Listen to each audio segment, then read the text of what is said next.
에스라 7장을 찾겠습니다.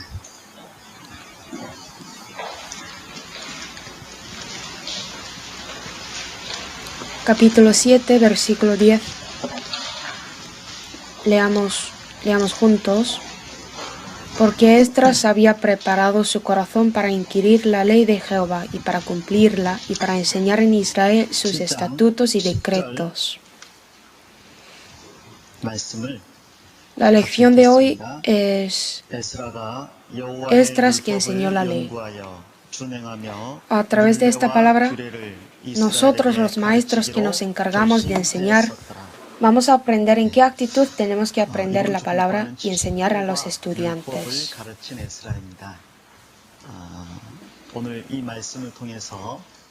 Primero, antes de aprender la palabra, voy a explicar un poco sobre el tiempo en aquellos días de Esdras. ¿En qué año antes de Cristo cayó Judá del Sur? El año 586. Antes de esa caída, por la tercera invasión, el país fue destruido y la primera invasión ocurrió en el año 606 a.C. Durante ese periodo, muchos nobles, incluido Daniel, fueron cautivados. En la tercera invasión, casi todo el pueblo fue cautivado y el templo de Jerusalén fue arruinado. Después del año 586 de la caída, ¿en qué año ocurrió el primer regreso de los prisioneros? En el año 536. Para aprender mejor de memoria, el 606 menos 70. 606 menos 70 es 536. El guía de regreso en ese momento fue Zorobabel, y los que regresaron con él eran menos de 50.000 personas. Como tendrían que regresar en 70 años, no había casi nadie que quería ir a Jerusalén, abandonando su tierra cómoda e ir al lugar donde no existía nada y que era peligroso. En cambio, 50.000 personas que regresaron son fuerzas especiales de la fe. Ellos abandonaron todo lo que poseía y podemos decir que vinieron a Jerusalén solo viendo la fe. La primera cosa que querían hacer fue construir el templo. Echaron los cimientos del templo, pero impidieron los samaritanos y por eso no pudieron construirlo durante 16 años hasta el periodo del profeta Ageo y Zacarías, cuando acabaron de nuevo. ¿Y cuál era el año cuando lo construyeron finalmente? 516. También para aprender de memoria, el templo fue destruido en el año 586 y 70 años después fue reconstruido y terminaron en el año 516. Así es fácil de memorizar. Lo que pasó después era el incidente de la fiesta de Purim que está escrita en la Biblia de Esther. Por la maquinación de Amán, los judíos que vivieron en todas las partes de Persia casi murieron. Por lo que hizo Esther a través de la fiesta de Purim, pudieron recibir la salvación. Pero, ¿por qué ocurrió ese acontecimiento? Porque ellos aún necesariamente tendrían que regresar a Jerusalén. Para vivir tranquilamente no regresaron. La causa fue eso. Así que Dios dijo, no debéis permanecer en ese lugar. Esa tierra no es la vuestra, regresaos. Y mediante el incidente que aparece en la Biblia de Esther, lo enseñó. Por eso ya ocurre el segundo regreso. Y el líder del segundo regreso fue Esdras, quien escribió la Biblia de Esdras, lo que nosotros acabamos de leer. Sin embargo, los que regresaron en este momento fueron no más que 1.100, menos de 2.000 personas. Ellos regresaron segundo y al final, en el año 444 a.C., por Nehemías pasó el tercer regreso de los prisioneros. No está escrito cuántos regresaron en el tiempo de Nehemías, pero en solo 52 días construyeron los muros y las puertas del templo. Esto está bien escrito en Nehemías. Esdras se regresó durante el periodo del segundo regreso, y eso era el año 458. El rey que hizo regresar a Esdras y Nehemías después es la misma persona, el rey Artajerjes. Pero si vemos Nehemías, que viene detrás de Esdras, también hay un rey que impide la reconstrucción del templo, que se llama Artajerjes. Tenemos que tener en cuenta de que este rey es la otra persona. Si vemos el capítulo 4 de Esdras, sale el rey Artajerjes también. Este Artajerjes es el otro rey que interfiere en la reconstrucción del templo. El mismo nombre, pero en aquel entonces era el nombre del rey muy común.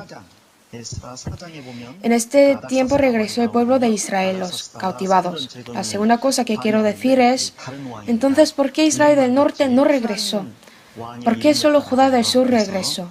¿Por qué Israel del norte se desapareció y Judá del sur perdura hasta ahora? Y que la gente se dice los judíos más que los israelitas. Vamos a aprender esto. ¿Cuál era lo que no tenía Israel del norte y lo que tenía Judá del sur? Habría mucho, ¿no? Primero, la casa de David en el reino de Israel se desapareció. Dios prometió que la casa de David se permanecería, pero en primer lugar no empezó la casa de David en Israel del norte. Eso ya se desapareció hace mucho tiempo. La segunda razón fue porque en Israel del norte no había el templo. En Judá del sur sí existía. Una persona escribió, en el reino de Israel no había ni el templo que se podía ver con los ojos, ni el templo en su corazón. Es decir, que en el corazón y en el ambiente de todos se alejaron de Dios. En contrario, en Judá del sur, aunque se alejaron de Dios, había reyes que sirvieron a Dios. Y aunque fue destruido, había templo y quedó fundamento, ¿verdad? Si Babilonia edificó el altar de los ídolos en ese fundamento, sería un problema, pero no lo hizo. Pero Israel del norte no era así. Y tercero, la razón por la cual los judíos no pudieron vivir en Israel del norte fue porque Asiria dispersó a todas las personas que vivían en Israel del norte e hizo vivir los extranjeros trasladándolos. Les quitaron la tierra a los extranjeros y los pocos que se quedaron en la tierra se casaron con esas extranjeras, así que fueron mezclados y al final perdieron su verdadero carácter. Sin embargo, aunque el pueblo de Judá del sur fueron llevados a Babilonia, vivieron formando una comunidad y siguieron vivir guardando su linaje según su manera. Si vemos el capítulo 2 de Esdras, sale bien de la genealogía de la gente que regresó. Está escrita detalladamente. Aún viviendo en Babilonia, no perdieron su identidad étnica. Estas son las diferencias. Y Daniel, quien fue llevado a Babilonia desde Judá del sur, vivía según la voluntad de Dios y al final tuvo éxito. Su actitud durante el imperio de Persia de Babilonia, o lo que está escrita en Isaías, en el año 70 del rey Ciro, que prometió que regresaría al pueblo de Israel, viendo directamente estos cumplimientos de la profecía. Se dicen que estas son las diferencias, pero la diferencia más importante es que en Israel del norte no había ningunos maestros que enseñaban la palabra de Dios. Y en Judá del sur había maestros como Esdras, el maestro de la ley. El pueblo de Israel del norte vivieron la vida que no tenía relación con la Biblia y pecaron porque ya no podían aprender la palabra más. Al final se desaparecieron totalmente y en Judá del sur, en el momento cuando les dio disciplina, o sea, en el momento cuando estaban cautivados, existían las personas que estudiaban la palabra de Dios como Esdras, y ellos se decidieron a enseñarlo a los israelitas, a los judíos. Había maestros y por lo tanto había gente que aprendió, y lo que aprendió la gente se los salvó del pecado y al final estableció una nación de nuevo. En otras palabras, la importancia de los maestros. En el año 70 después de Cristo, Roma invadió a Israel y el templo de Jerusalén se quemó. Y muchos judíos fueron muertos. En este tiempo, un rabí escapó de la ciudad de Jerusalén y se fue al oficial romano. Le pidió para que dejara solo las escuelas nada más y que está bien quebrar todas las cosas demás. Rogó esto. Todos sabéis bien de esta historia, ¿no? Es la que sale de Talmud.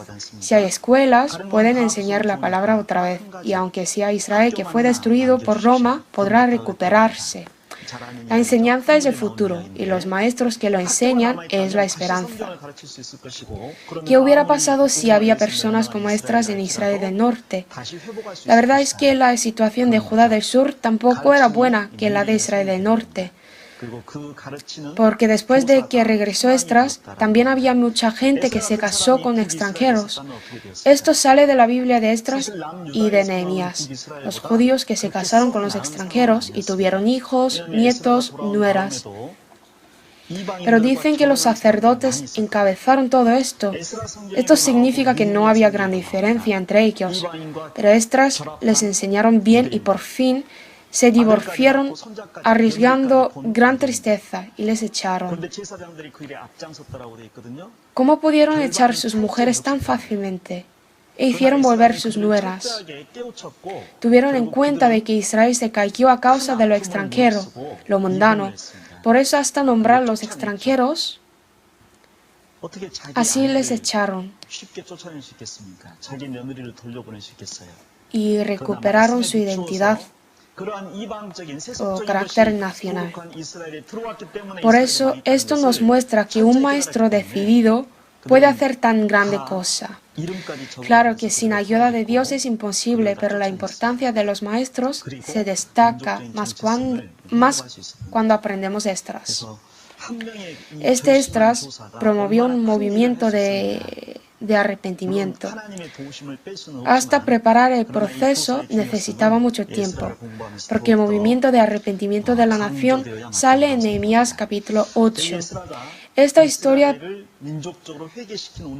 para después de que regresó Nehemías, cuando terminó el templo, aparece esta historia. Cuando todos estaban preparados. Como he dicho antes, regresó Nehemías en el año 444 a.C. Entonces, Esdras regresó en el año 458 a.C. y después de que regresó Esdras, hasta que hubo un gran movimiento de arrepentimiento nacional, había un lapso de tiempo de casi 16 años.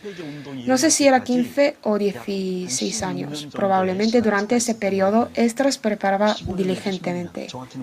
Hay alguien que dice que durante ese tiempo, él volvió a Babilonia por un momento y regresó. Ese tiempo se quedó como un hueco y no podemos saber qué había pasado exactamente.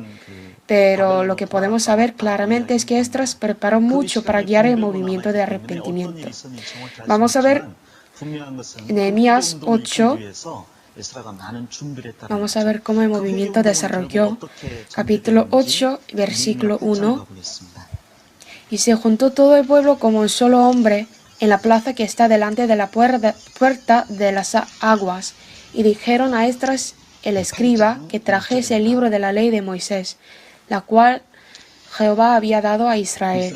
Y el sacerdote Esdras trajo la ley delante de la congregación, así de hombres como de mujeres, y de todos los que podían entender, el primer día del mes séptimo.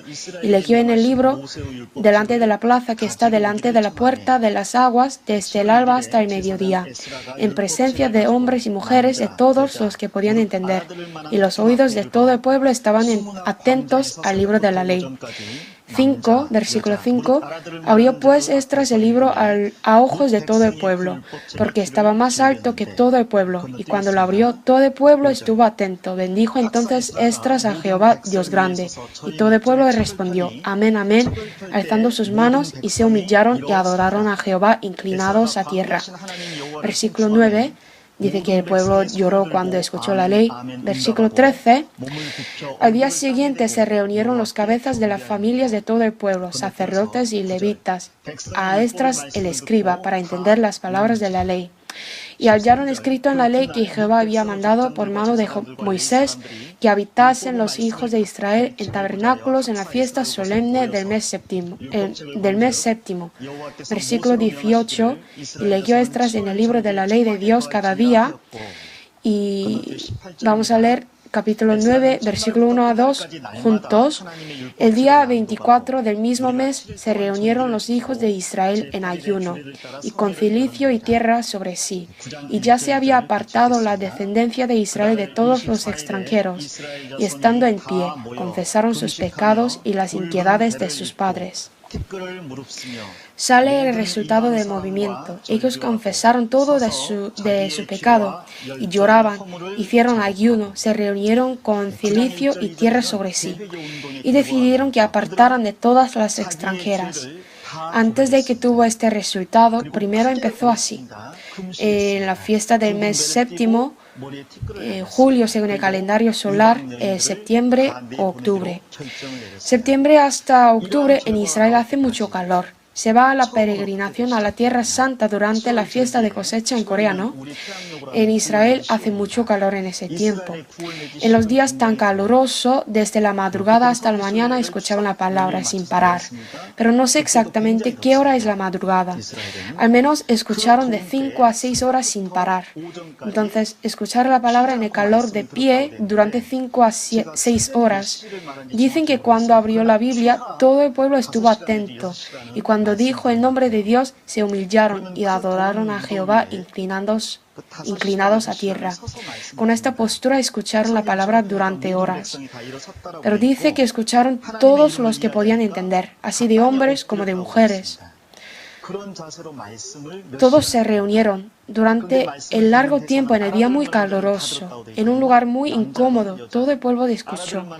Y al día siguiente también escuchó. Y prometió la fiesta solemne de tabernáculos. Durante la fiesta también escuchó la palabra. Y al fin, cuando terminó la palabra, hizo un gran movimiento de arrepentimiento.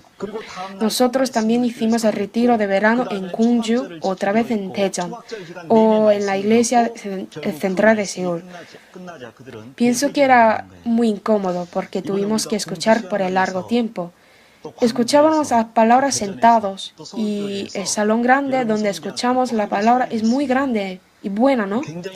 Hay aire acondicionador y no escuchamos durante 5 a 6 horas la palabra continuamente. Sin embargo, se dice que el lugar era incómodo. También digo estas cosas a los niños, que no hay ni un sitio que es como mi casa, pero podemos escuchar bien la palabra solo en un lugar bueno. Creo que no es así. En aquel tiempo de Israel, la situación de las personas que escucharon la palabra era muy mala, pero ellos contemplaron bien la palabra, escucharon bien y enlazaron sus vidas con la palabra. El medio ambiente en el retiro en Gwangju es peor, ¿no? Ahí en el salón grande no hay aire acondicionador. Miles de personas escuchan la palabra ahí y huele a sudor en el calor. Es muy incómodo. Pero también hay mucha gente que recibe la salvación ahí, ¿no? El lugar no importa. No escucha la palabra solo en el lugar bueno. La iglesia de Gwangju a lo mejor es una de las más buenas iglesias en Corea. Pero también podemos decir que la fe de los niños de la iglesia de Gwangju es lo mejor. Si es lo mejor, es muy bueno, pero no estoy seguro. El lugar y el resultado es diferente. De todos modos, el pueblo de Israel obtuvo un buen resultado. Aunque el lugar era incómodo, hizo gran movimiento de arrepentimiento y en realidad recuperó la tradición nacional.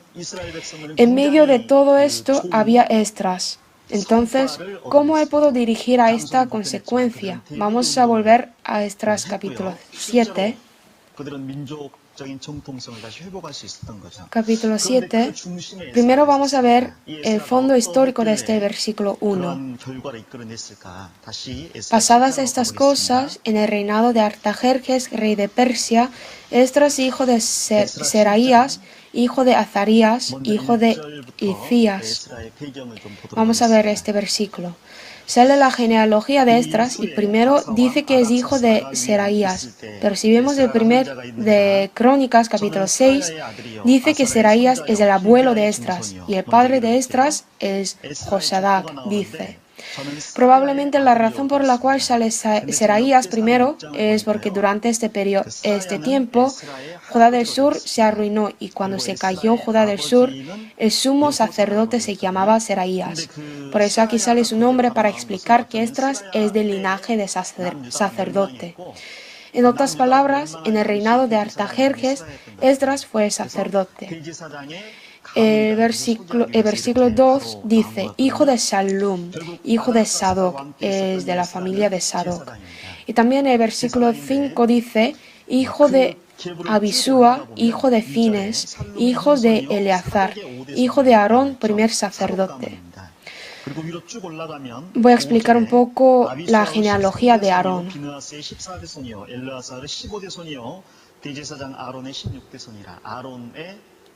Él tuvo 4 hijos. El primer hijo se llama Nadab. El segundo se llama Abiú. El tercero es Eleazar. Y el cuarto hijo se llama Itamar.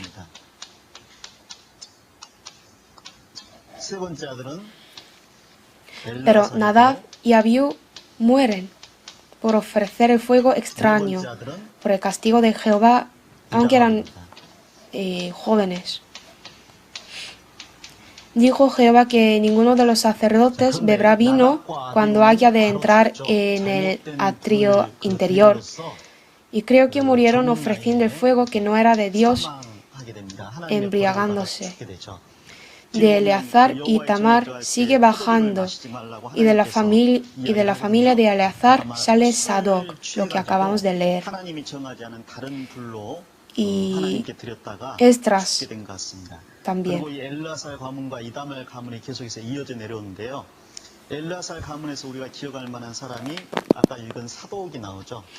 ¿Quién es el que sale de la familia de Itamar, lo que conocemos bien? Elí. Entonces, ¿qué va a pasar en esta familia? Esta va a caerse. Cuando se cayó, Abiatar era el sacerdote que sale al final. Y él fue destronado durante el reinado de Salomón, porque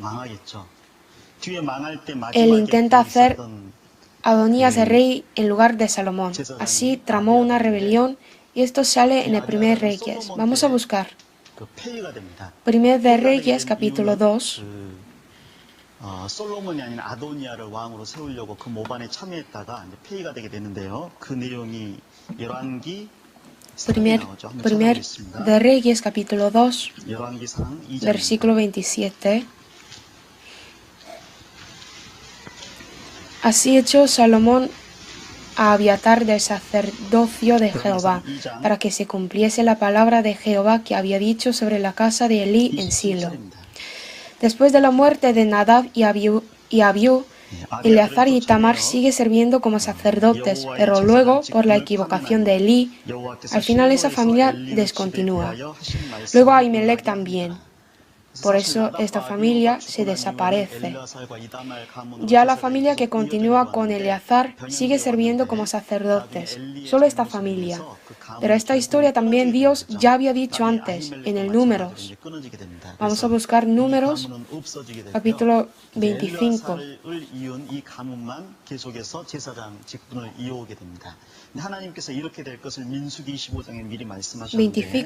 25, versículo 10.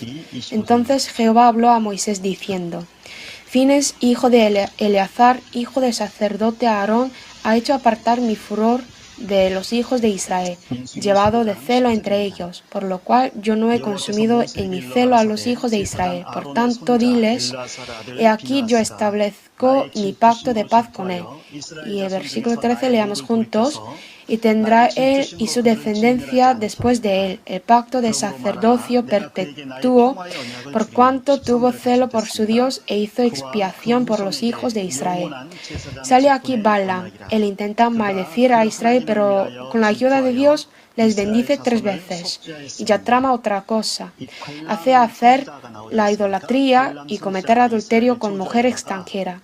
Por eso el pueblo de Israel alabó al ídolo y cometió adulterio. Y por el pecado mueran muchas personas. En ese momento, Fines, el hijo de Eleazar, para la ira de Dios. Él mata a los varones y mujeres cometiendo adulterio con la lanza en su mano. Por eso ha hecho apartar el furor de los hijos de Israel y dio promesó Dios al pueblo que esta familia continuará. En el Nuevo Testamento, esta familia sigue y se convierte en los saduceos, son los descendientes de Sadoc. El significado de saduceos es que es la familia más tradicional de sacerdotes, pero como ya sabemos que ellos cometieron muchas maldades. Ellos eran de la única familia de sacerdote, y luego en Persia les da el deber administrativo, poseían el deber de sacerdote y de administrativo, vivieron bien, fueron de clase privilegiada y viviendo así para mantener el derecho adquirido cometen muchas maldades y se convierten en los mundanos.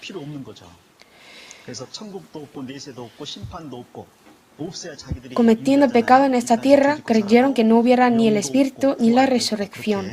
Así se convierten, pero en el principio no fueron así. Vamos a buscar Esdras. Hay Esdras que vemos hoy, era el descendiente de Eleazar y el hijo de Aarón. Él era sacerdote. Versículo 6, leamos juntos. Este Esdras subió de Babilonia. Era escriba diligente en la ley de Moisés, que Jehová Dios de Israel había dado, y le concedió el rey todo lo que pidió, porque la mano de Jehová su Dios estaba sobre Esdras. Él era sacerdote y también aquí dice que era escriba diligente en la ley de Moisés. Si vemos en el Nuevo Testamento, salen escribas. Ellos siempre van contra de Jesús y Esdras era el primer escriba. Es la persona que estudia la ley y lo enseña, como aquí dice, que era diligente en la ley de Moisés.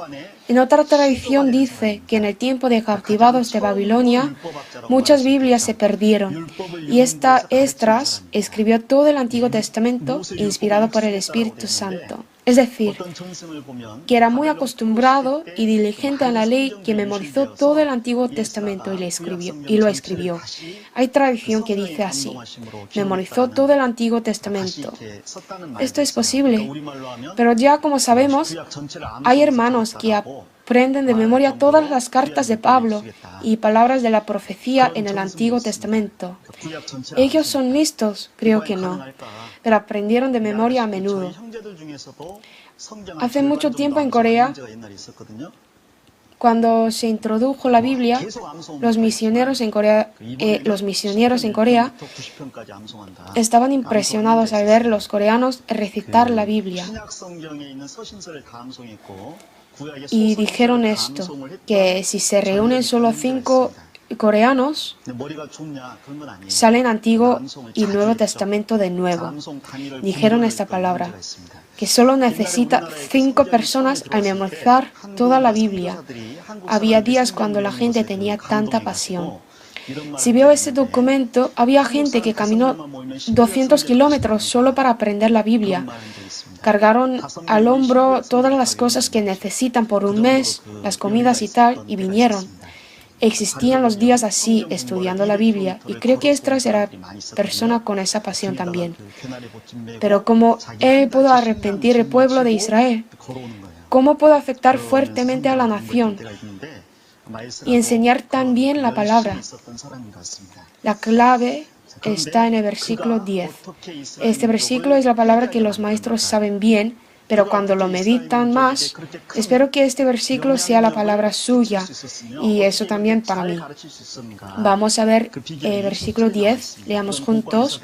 Porque Esdras había preparado su corazón para inquirir la ley de Jehová, y para cumplirla, y para enseñar en Israel sus estatutos y decretos. Esdras inquirió la ley.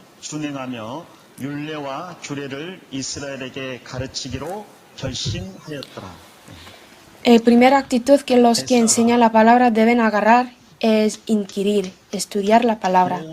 Esdras tuvo grandes dones, recibió talento muy grandes de Dios. Sin embargo, dicen que él estudió mucho. Aún teniendo muchos dones o talentos, si no lo afila, no sirve para nada. Se dice que si no afila su espada embotada, cuesta mucho. Herramientas de hierro son buenas, pero estos pueden embotarse y tienen que afilarlos, y si no lo hacen, no sirven para nada.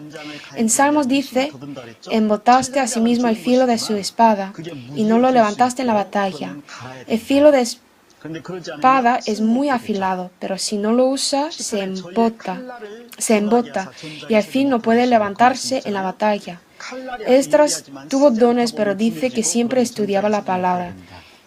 En el Nuevo Testamento, Pablo es la persona como Esdras. Sabemos que él estudió mucho la palabra de Dios, y en el 1 y 2 Corintios podemos ver cómo él quería vivir según esa palabra. Tenemos que estudiar. Lo que los maestros deben hacer primero es estudiar la palabra de Dios.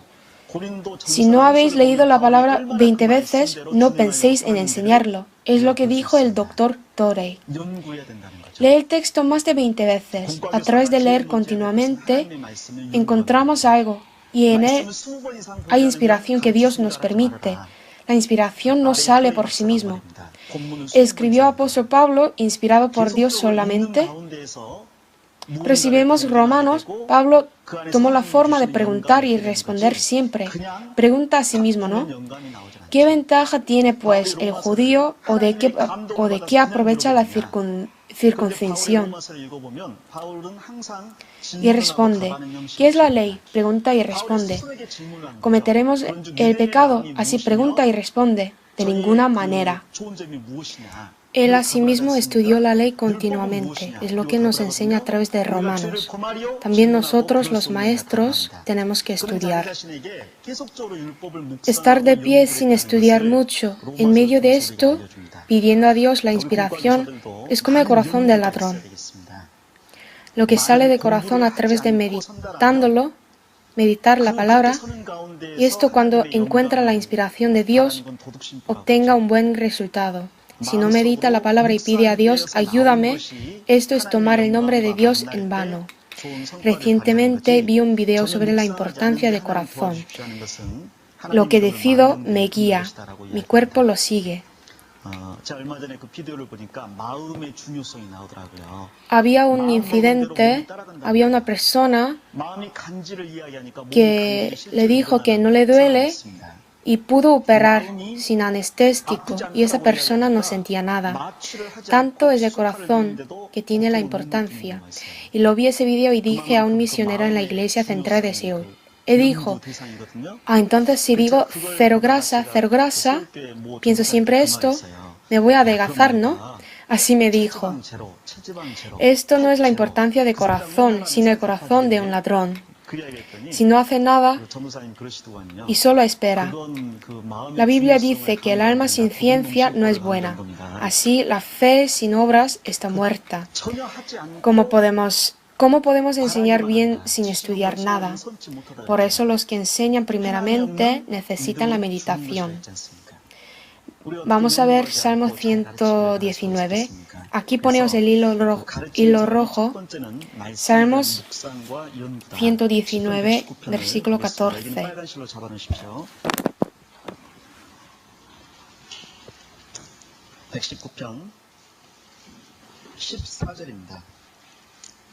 Leemos juntos. Me he gozado en el camino de tus testimonios, más que de toda riqueza. Aquí sale la riqueza y el testimonio de Dios.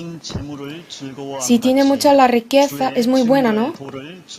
En mi cuenta va acumulando el dinero, pensad. 20 millones, 30 millones y un día 100 millones de unos. Estaré muy feliz, ¿no? Pero en mi corazón va acumulando la palabra de Dios. Hoy recito el capítulo 1 de Efesios, mañana el capítulo 2, pasado mañana 3. Al fin recito todo el Efesios y luego el primero de Timoteo, segundo de Timoteo y tal. Antes había jóvenes que recitaban todo el Timoteo. El corazón en aquel entonces les han gozado cuando memorizó todo el primer de Timoteo.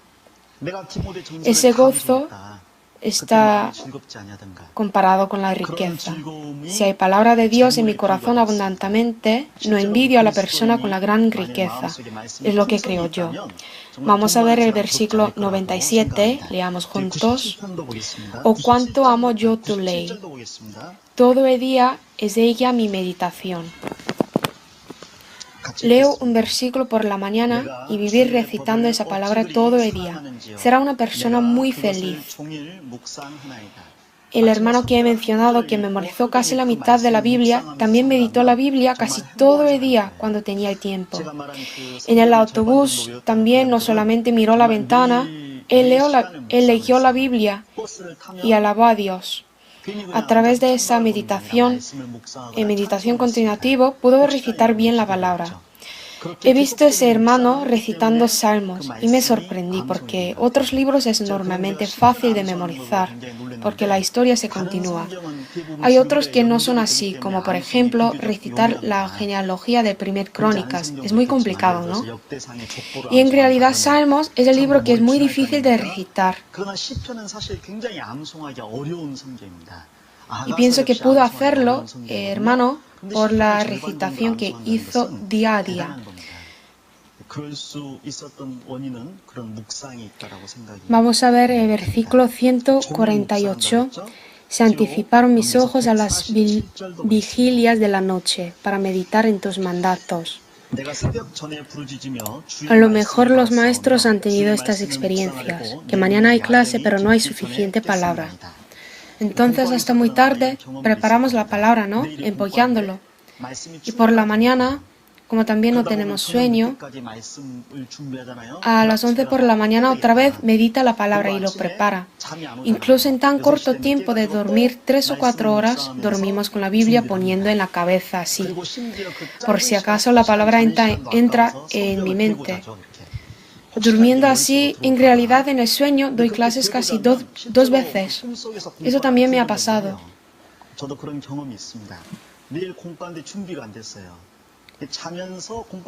Luego por la tarde las hermanas me critican, entonces corrijo al escucharlo. Por eso el día siguiente di clases, tenía esta experiencia. Si tenemos ese corazón, ¿cómo la palabra no va a ser bendición? Estas cosas debemos ser nuestra actitud. Vamos a volver a Esdras capítulo 7. El segundo es preparar su corazón para inquirir la ley de Jehová y para cumplirla.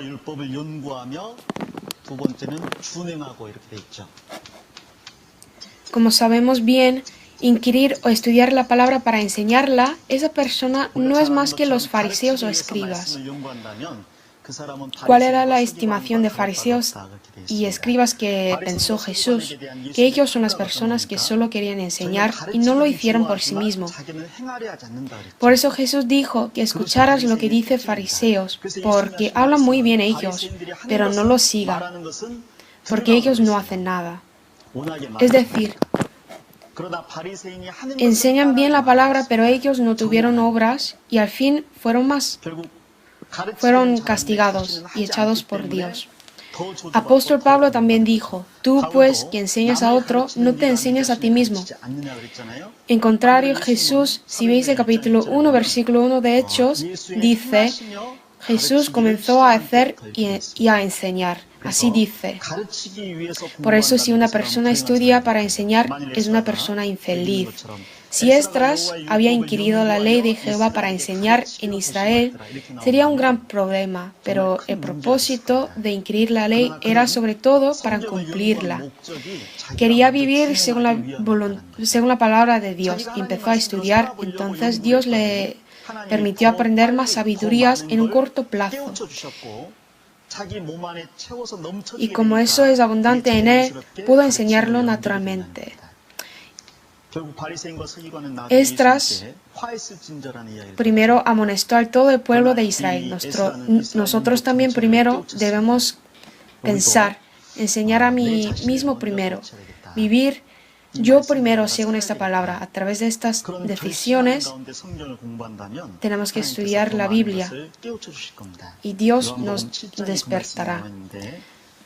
En San Juan capítulo 7 dice esta palabra. Vamos a buscar San Juan 7, versículo 17. El que quiera hacer la voluntad de Dios conocerá si la doctrina es de Dios o si yo hablo por mi propia cuenta. Es discernimiento espiritual. Dios también nos dijo, usa bien la palabra de verdad.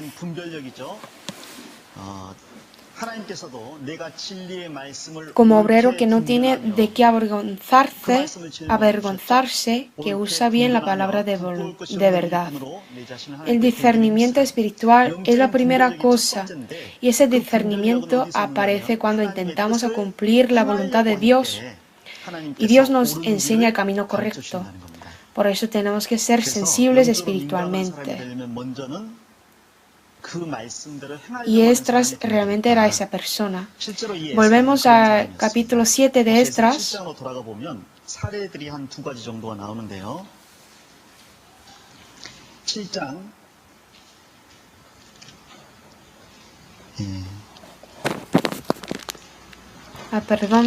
Capítulo 8, versículo 21.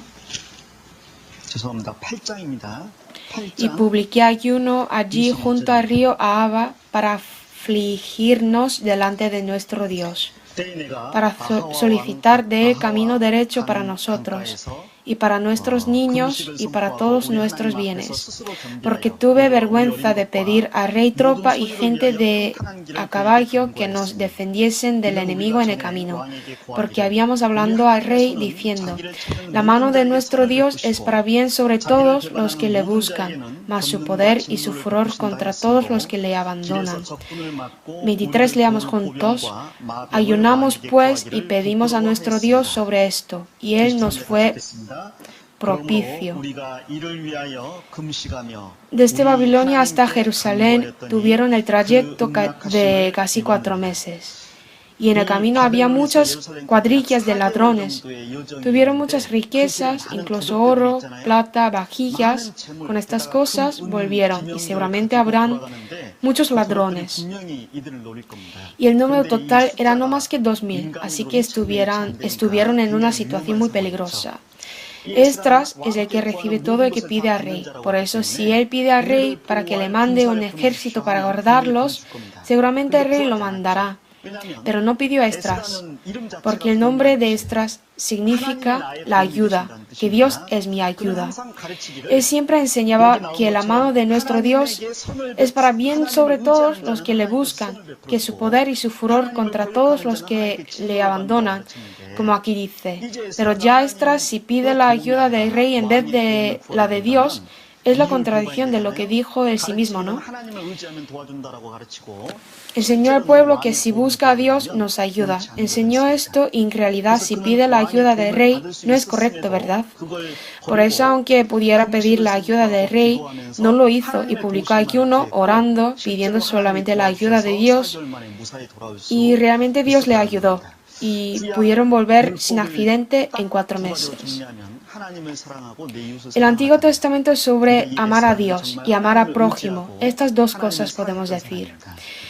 Y Esdras era la persona que buscaba a Dios y le amaba. También amó a su prójimo. Si vemos el capítulo 9, que sale detrás, hay una historia sobre el casamiento del pueblo de Israel con las mujeres extranjeras y el pecado que va peorando.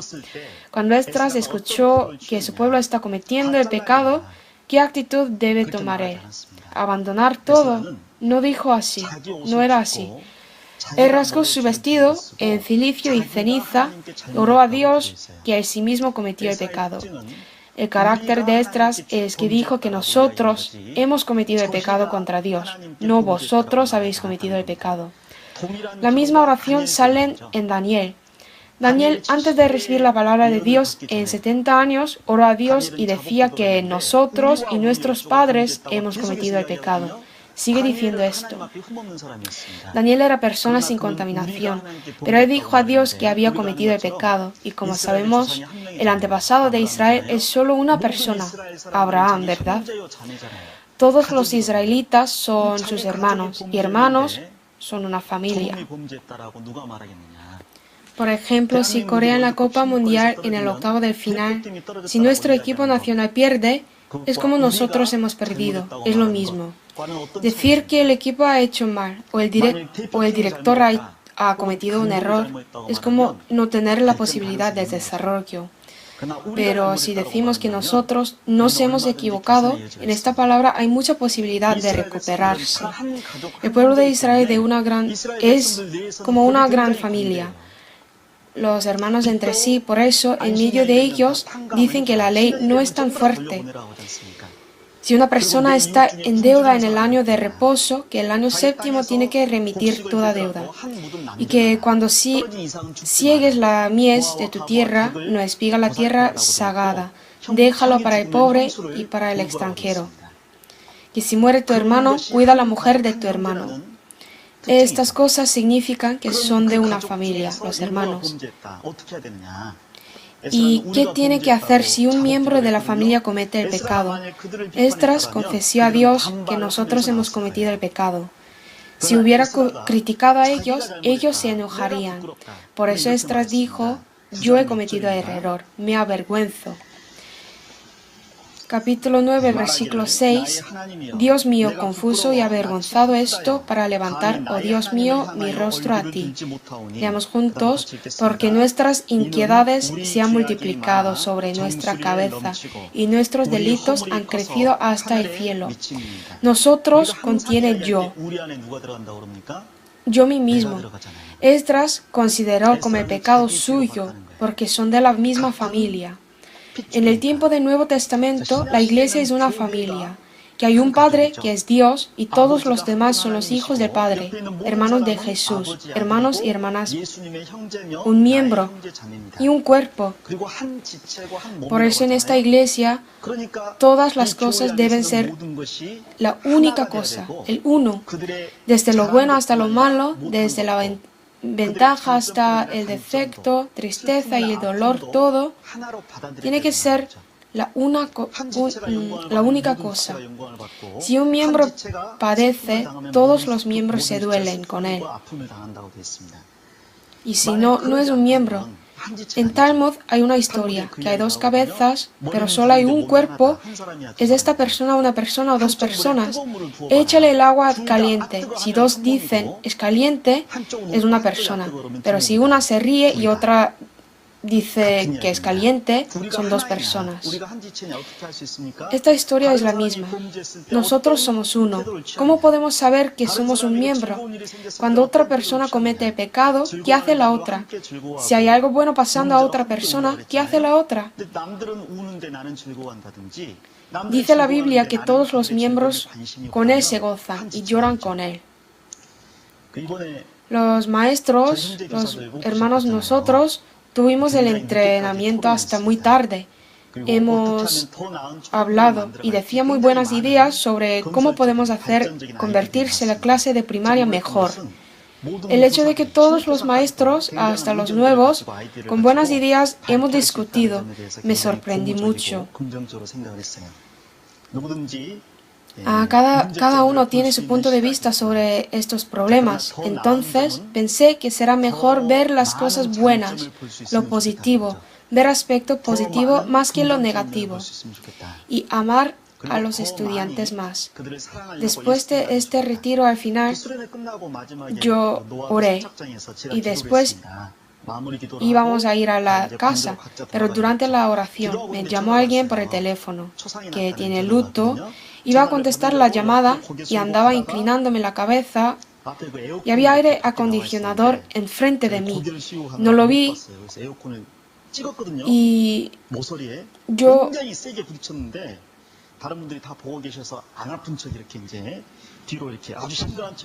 topé con la cabeza al aire acondicionador en la orilla muy fuertemente. Cuando subí en el coche me toqué la cabeza y salía la sangre. Me rompí la cabeza.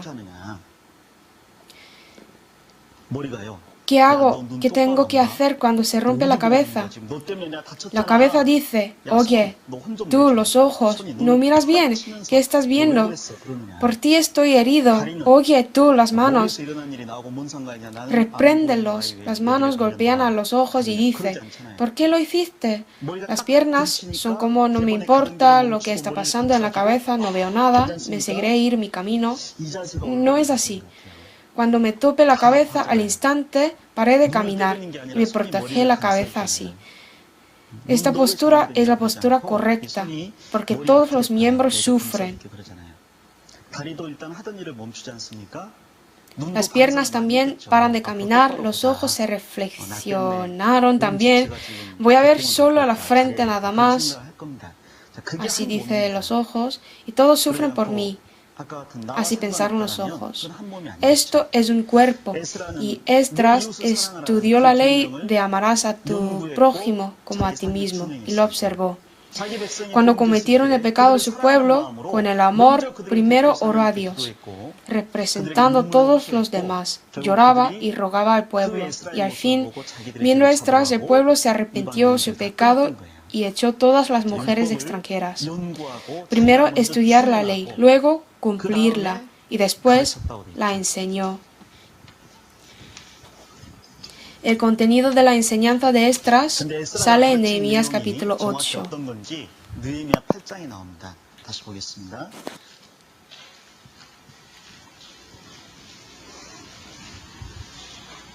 Nehemías 8, 7, versículo 7. Y los levitas Jesúa, Bani, Serebías, Jamín, Acub, Sabetai, Odías, Masías, Kelita, Azarías, Jozabed, Anán y Pelaía hacían entender al pueblo la ley. El pueblo estaba atento en su lugar. Versículo 8, leamos juntos. Y leían en el libro de la ley de Dios claramente y ponían el sentido de modo que entendiesen la lectura. No solo leía el libro claramente. La Biblia en aquel entonces estaba escrita en hebreo, pero cuando el pueblo de Israel fue llevado a Babilonia como prisioneros, usaba la lengua de Babilonia. Hebreo se convirtió en una lengua muerta. Durante casi 70 años no usaban el idioma. Y si Esdras lee la Biblia en hebreo, porque lo sabe bien, todo el pueblo no entenderá. Pero leía la ley claramente y también ponían el sentido, de modo que entendiesen la lectura. Y como él sí mismo no pudo hacer, puso muchos compañeros al lado de él. Y esos compañeros luego van a ser los primeros de las escribas. Estas escribas, compañeros, lo que lee Esdras, primero ellos entienden y le explica al pueblo para que entendieran bien. Entonces el pueblo lo entendió. Es diferente lo que yo sé y entre lo que saben las personas que escuchan. Mandó mi niño al instituto de piano. No es importante si el maestro toca bien el piano o no, sino si mi niño toca bien el piano. Esto es más importante. Por eso pago al instituto, ¿no? Entonces debe pensar, estudiar cómo sea posible enseñar bien al niño. Aquí en la Biblia dice que ponían el sentido, traducieron el sentido de los libros del Antiguo Testamento y los juntaron y se convirtieron en Talmud. Para llevar Talmud, traiga un camión. Así, Talmud tiene enorme cantidad. Por eso podemos saber que estudiaron mucho y también ponían muchos ejemplos con las palabras muy fáciles. El libro de Talmud, de lo que podemos ver en la librería, es como un libro de novela. Estas son las fábulas o las historias verdaderas. Estas cosas ayudan a entender la Biblia. Por eso estudiaron y lo escribieron. Por eso si hay un maestro que da clase a los alumnos de primero, ¿qué tenéis que hacer? Por supuesto, explicar en las palabras que los alumnos de primero pueden entender. Y a los hermanos de segundo, explicar adecuadamente para ellos. 듣는 대상인 교사라면 교사에 맞게 Y si no enseña bien, 좀 낭독만 해버린다면 no sirve 아무 para 의미가 nada. 없는 Vamos a 가르침이 ver 돼버릴 el 겁니다. 1 Corintios 고린도전서 12장 보겠습니다.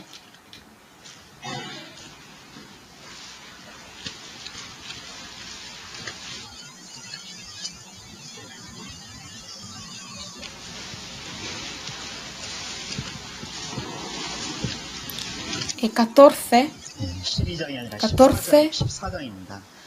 versículo 9. Así también vosotros, si por la lengua no diereis palabra bien comprensible, ¿cómo se entenderá lo que decís? Porque hablaréis al aire. Hablar en palabra comprensible es mejor que hablar difícilmente. 쉬운 말로 깨닫게 해주는 것이 훨씬 더 나은 En la iglesia 설교이다. prefiero hablar 5 palabras con mi entendimiento que 10.000 palabras en lengua desconocida. Así dijo apóstol Pablo. En vez de hablar en lengua desconocida, es mejor hablar con lengua comprensible, para que entiendan fácilmente. Es lo que deben hacer los maestros. Y por último, Esdras había preparado su corazón para enseñar.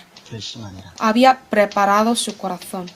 Antes he dicho sobre la importancia del corazón. Es verdad que todo depende de cómo se piensa. He visto un documental sobre el corazón en 6 partes. Aunque he visto algunos, hay muchos contenidos asombrosos. Y también proponer en corazón es muy importante. Que decida la ayuda y la acción.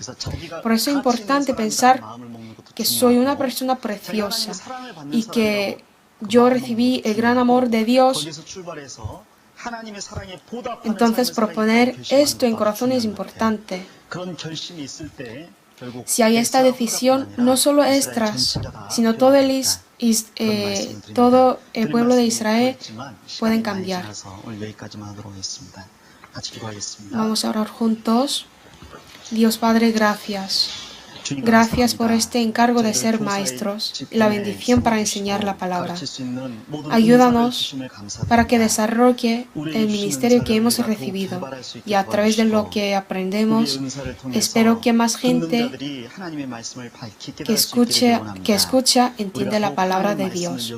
Ayúdanos para que podamos estudiar más la palabra y cumplirla y enseñarla. A través de esta obra, ayuda a nuestros niños que aprenden de nosotros, se cambien verdaderamente. Hemos orado en el nombre de Jesucristo.